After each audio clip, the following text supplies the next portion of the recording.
ओम सन शनिश्चराय नमः। आज शनिवार के दिन सुनेंगे शनिदेव की संपूर्ण कथा। पुराण के अनुसार शनि ग्रह की पीड़ा से मुक्ति के लिए मूल नक्षत्र युक्त शनिवार से प्रारंभ करके 7 शनिवार शनिदेव की पूजा करनी चाहिए, व्रत करना चाहिए, सच्चे मन से कथा का श्रवण करना चाहिए।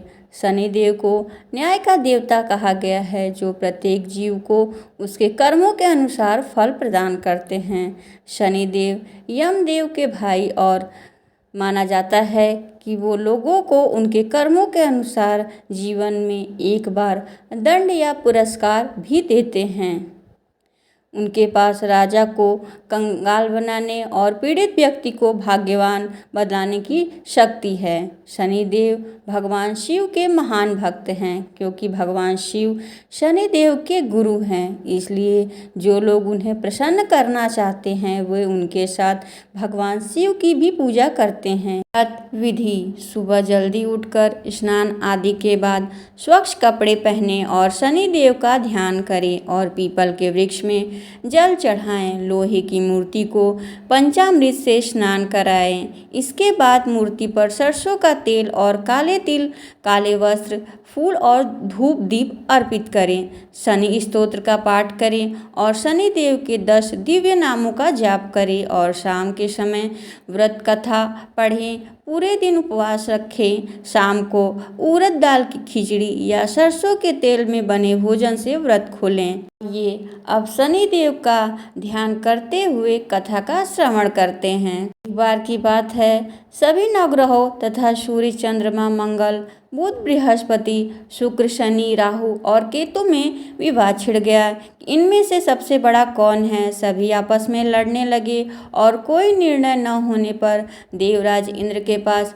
निर्णय कराने पहुँचे। इंद्रदेव घबरा गए। उन्होंने निर्णय करने में अपनी असमर्थता जताई, परंतु उन्होंने कहा, इस समय पृथ्वी पर राजा विक्रमादित्य हैं, जो अति न्यायप्रिय हैं। वे ही इनका निर्णय कर सकते हैं। सभी ग्रह एक साथ राजा विक्रमादित्य के पास पहुँचे और अपने विवाद बताएं, साथ ही निर्णय करने के लिए कहा। राजा विक्रमादित्य ने इस समस्या से चिंतित थे, क्योंकि वे जानते थे कि जिस किसी का बिछोटा बताए वही क्रोधित हो उठेगा।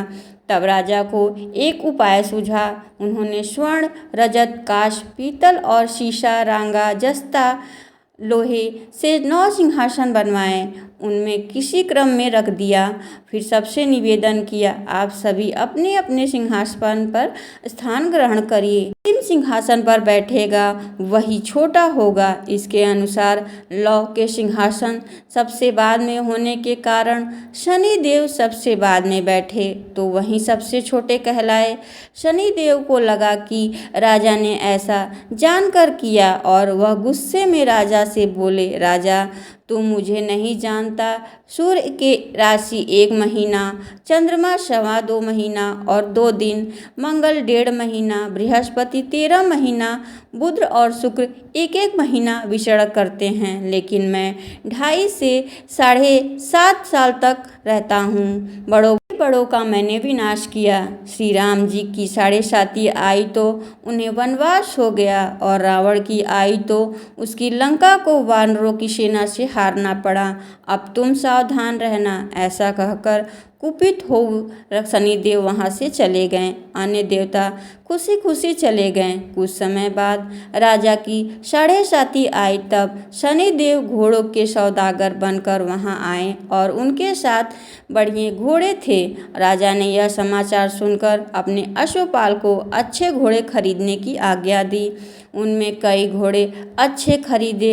एक सर्वोत्तम घोड़े को राजा को सवारी हेतु दिया। राजा ज्यों ही उस पर बैठा, वह घोड़ा सरपट वन की ओर भागा, भीषण वन में पहुंच गया और वह अंतर ध्यान हो गया। अब राजा को भूखा प्यासा भटकता रहा। तब एक ग्वाले ने उसे पानी पिलाया। राजा ने प्रसन्न होकर उसे अपनी अंगूठी दी।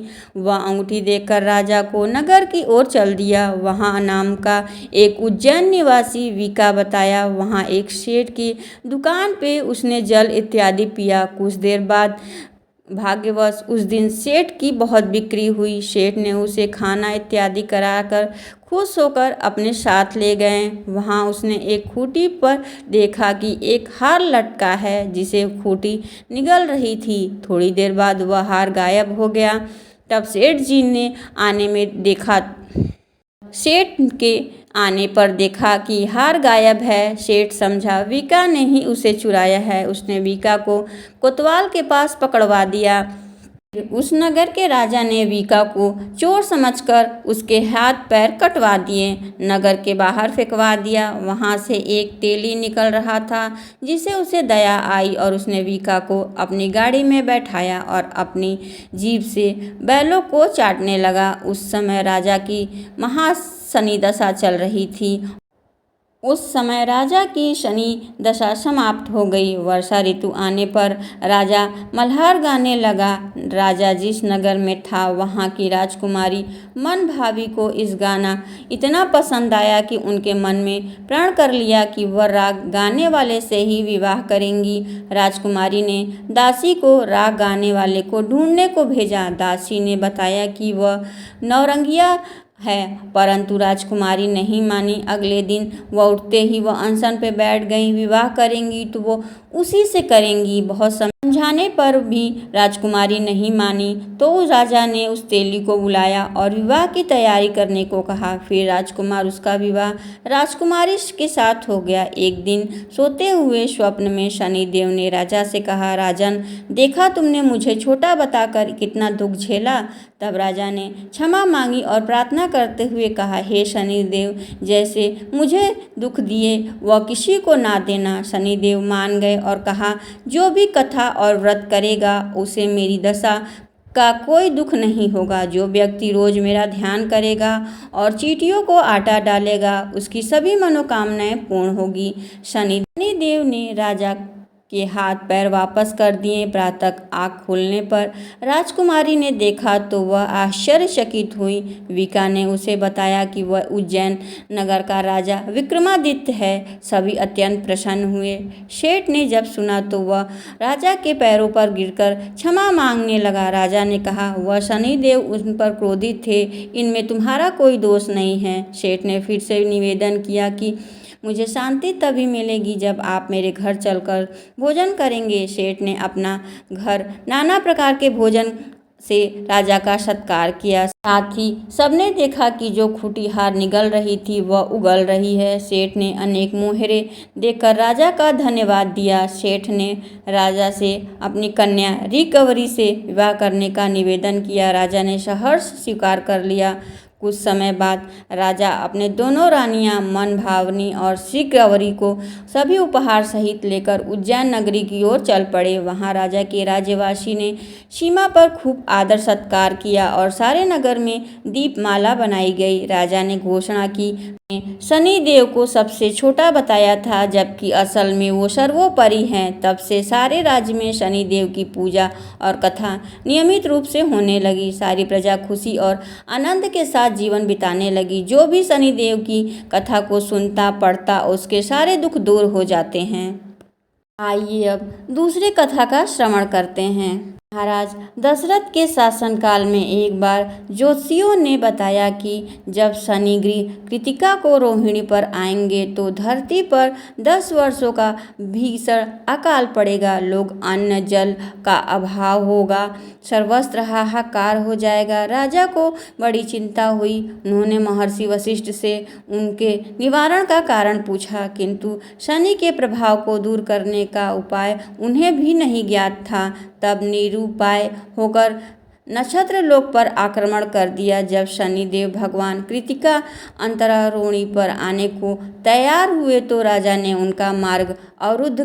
शनिदेव का ऐसा पराक्रमी राजा को देखने का अवसर नहीं मिला था। वह कहने लगे, हे राजन, तुम्हारे इस पराक्रम को देखकर मैं अति प्रसन्न हूँ। आज तक कोई भी देवता, असुर अथवा मनुष्य मेरे सामने आए सभी जल गए, किंतु तुम अपने अधम तेज और तप के कारण बच गए।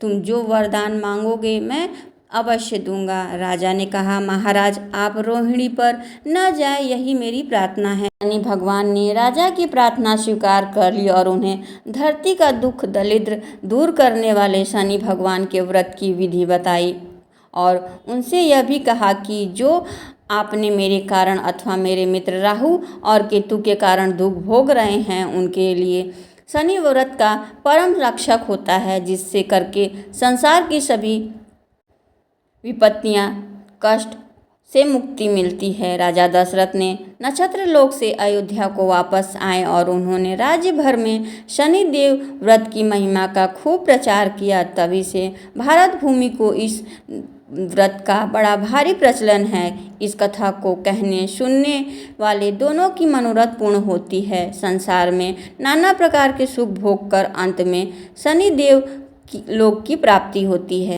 यहीं पे समाप्त होती है। अगर हमारे द्वारा सुनाई गई कथा आपको पसंद आती है तो वीडियो को लाइक सब्सक्राइब अवश्य करिए।